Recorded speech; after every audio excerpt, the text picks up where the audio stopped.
ನಮಸ್ಕಾರ ಸ್ನೇಹಿತರೆ, ಎಲ್ಲರಿಗೂ ನಮಸ್ತೆ. ದುರ್ಗಜ್ಜಿ ಲಾಗ್ಸ್ಗೆ ಸ್ವಾಗತ. ಇವತ್ತು ನಾವು ಮನೆಯಲ್ಲಿ ಗೋಲಿ ಬಜ್ಜಿ ಅಥವಾ ನಾವು ಮಂಗಳೂರು ವಡೆ ಅಂತಲೂ ಕೂಡ ಇದಕ್ಕೆ ಕರೀತಾರೆ. ತುಂಬಾ ಕ್ರಿಸ್ಪಿಯಾಗಿ ಸಾಫ್ಟಾಗಿ ತುಂಬಾ ಚೆನ್ನಾಗಿ ಬರ್ತಾವೆ. ಮನೆಯಲ್ಲಿ ನೀವು ಒಂದ್ಸರಿ ಟ್ರೈ ಮಾಡಿ. ಮಳೆ ಟೈಮಲ್ಲಿ ನಾವು ಚಟ್ನಿ ಜೊತೆ ತಿಂತಾಯಿದ್ರೆ ಒಳ್ಳೆ ಕಾಂಬಿನೇಷನ್ ಅಂತಲೇ ಹೇಳ್ಬೋದು. ಬನ್ನಿ ಯಾವ ರೀತಿಯಾಗಿ ಮಾಡೋದಂತ ನೋಡೋಣ. ನೋಡಿ, ನಾವು ಮೊದಲಿಗೆ ಒಂದು ಬಟ್ಟಲದಷ್ಟು ನಾವು ಮೈದಾ ಹಿಟ್ಟನ್ನು ತೊಗೋಬೇಕು. ನಿಮಗೆ ನಾನು ನೋಡ್ರಿ ಒಂದು ಬಟ್ಟಲಿಗೆ ಅಷ್ಟು ನೋಡಿದ್ರಲ್ಲ ನೀವು, ಅಷ್ಟು ಗೋಲಿ ಬಜ್ಜಿ ಆಗಿದ್ದಾವೆ. ನಿಮಗೆ ಜಾಸ್ತಿ ಬೇಕಂದರೆ ಜಾಸ್ತಿ ಪ್ರಮಾಣದಲ್ಲಿ ತೊಗೊಳ್ಳಿ. ನೋಡಿ, ನಾವು ಇವಾಗ ತೊಗೊಂಡಿರುವಂಥ ಮೈದಾ ಹಿಟ್ಟನ್ನು ಸ್ವಲ್ಪ ಮೊಸರನ್ನ ಹಾಕಿಬಿಟ್ಟು ಈ ರೀತಿಯಾಗಿ ಚೆನ್ನಾಗಿ ಮೊದಲಿಗೆ ಕಲಿಸ್ಕೊಂಬಿಟ್ಟು, ಆಮೇಲೆ ನಾವು ಸ್ವಲ್ಪ ನೀರನ್ನು ಹಾಕ್ತಾ ಈ ರೀತಿಯಾಗಿ ನಾವು ಗಂಟಿಲ್ಲದೆ ಆಗಿ ನಾವು ನೀಟಾಗಿ ಅದನ್ನು ಕಲಿಸ್ಕೋಬೇಕು.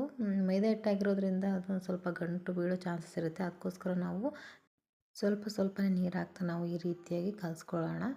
ನೋಡಿ, ಈ ರೀತಿಯಾಗಿ ಗಂಟಿಲ್ಲದ ರೀತಿಯಾಗಿ ಕಲಿಸ್ಕೊಂಬಿಟ್ಟು ನಾವು ಚೆನ್ನಾಗಿ ಅದನ್ನು ಈ ರೀತಿಯಾಗಿ ಮಿಕ್ಸ್ ಮಾಡಬೇಕು. ನೋಡಿ, ಈ ರೀತಿಯಾಗಿ ಅದು ಈ ರೀತಿಯ ಹಿಟ್ಟಿನ ಅದಕ್ಕೆ ಬರಬೇಕು. ಜಾಸ್ತಿ ನಾವು ತೆಳುವಾಗಿ ಮಾಡ್ಕೋಬಾರ್ದು, ಗಟ್ಟಿಯಾಗಿ ಮಾಡ್ಕೋಬಾರ್ದು. ಇದಕ್ಕೆ ನಾವು ಒಂದು ಮೆಣಸಿನ್ಕಾಯಿ, ಸ್ವಲ್ಪ ಕರಿಬೇವು, ಒಂದು 10 ನಾವು ಇದಕ್ಕೆ ಕರಿಮೆಣಸನ್ನು ಹಾಕಬೇಕು. ಸ್ವಲ್ಪ ಕಾಯಿ, ಸ್ವಲ್ಪ ನಾವು ಜೀರಿಗೆ, ರುಚಿಗೆ ತಕ್ಕಷ್ಟು ಉಪ್ಪು, ಒಂದೇ ಒಂದು ಚಿಟಿಕೆಯಷ್ಟು ಸೋಡಾವನ್ನು, ಇದನ್ನೆಲ್ಲವನ್ನು ಕೂಡ ನಾವು ಇದನ್ನು ಹಾಕಿಬಿಟ್ಟು ಚೆನ್ನಾಗಿ ಮಿಕ್ಸ್ ಮಾಡ್ಕೋಬೇಕು. ಮತ್ತು ನಾವು ಶುಂಠಿಯನ್ನು ನಾವು ಚಿಕ್ಕದಾಗಿ ಪೀಸ್ ಮಾಡಿ ಹಾಕೋದ್ರಿಂದ ತುಂಬಾ ಟೇಸ್ಟಿಯಾಗಿ ಬರುತ್ತೆ. ಕಾಯಿ ಆದರೂ ಅಷ್ಟೇ ನಾವು ಚಿಕ್ಕದಾಗಿ ಪೀಸ್ ಮಾಡ್ಕೊಂಬಿಟ್ಟು ಈ ರೀತಿಯಾಗಿ ಹಾಕ್ಕೋಬೇಕು.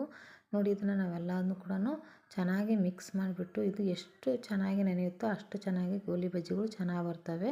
ನಿಮಗೆ ಟೈಮ್ ಇತ್ತು ಅಂದರೆ, ನಿಮ್ಮ ಹತ್ರ ಟೈಮ್ ಇತ್ತು ಅಂದರೆ ನೀವು ಸ್ವಲ್ಪ ಜಾಸ್ತಿನೇ ನೆನೆ ಹಾಕಿ. ಇಲ್ಲ ನಿಮ್ಮ ಹತ್ರ ಟೈಮ್ ಇಲ್ಲ ಅಂದರೆ ಒಂದು ಮಿನಿಮಮ್ ಒಂದು 20 ನಿಮಿಷನಾದರೂ ಇದು ನೆನೆಯಲೇಬೇಕು. ತುಂಬಾ ಚೆನ್ನಾಗಿ ಬರ್ತವೆ. ಹಿಟ್ಟು ಈ ರೀತಿಯಾಗಿದ್ದರೆ ಸಾಕು, ಚೆನ್ನಾಗಿರುತ್ತೆ. ತೀರಾ ತಳ್ಳನೂ ಬೇಡ, ತೀರಾ ಗಟ್ಟಿನೂ ಬೇಡ. ನೋಡಿ, ಇವಾಗ ಎಣ್ಣೆಯನ್ನು ಕಾಯೋಕೆ ಇಟ್ಬಿಟ್ಟು ನಾವು ಚಿಕ್ಕದಾಗಿ ನಾವು ಇದಕ್ಕೆ ಹಾಕ್ತಾ ಹೋಗಬೇಕು. ನೀವು ನಮ್ಮ ಚಾನಲ್ನ ಫಸ್ಟ್ ಟೈಮ್ ನೋಡ್ತಾ ಇದ್ದರೆ ದಯವಿಟ್ಟು ಸಬ್ಸ್ಕ್ರೈಬ್ ಆಗಿ ಇದೇ ರೀತಿಯಾಗಿ ಸಪೋರ್ಟ್ ಮಾಡಿ. ಲೈಕ್ ಮಾಡೋದನ್ನ ಮರಿಬೇಡಿ, ಬೆಲ್ ಐಕನ್ನ ಪ್ರೆಸ್ ಮಾಡಿ ಅಂತ ಹೇಳ್ತಾ, ನೋಡಿ ಈ ರೀತಿಯಾಗಿ ನಾವು ಚಿಕ್ಕದಾಗಿ ನಾವು ಈ ರೀತಿಯಾಗಿ ಬಿಡ್ತಾ ಹೋಗಬೇಕು. ಇಲ್ಲ ನಮಗೆ ದೊಡ್ಡವು ಇದ್ದರೆ ಚೆನ್ನಾಗಿ ಅಂತ ಅಂದರೂ ಕೂಡ ನಿಮಗೆ ಇಷ್ಟ ಆದರೆ ನೀವು ದೊಡ್ಡವು ಕೂಡ ಮಾಡ್ಕೋಬೋದು.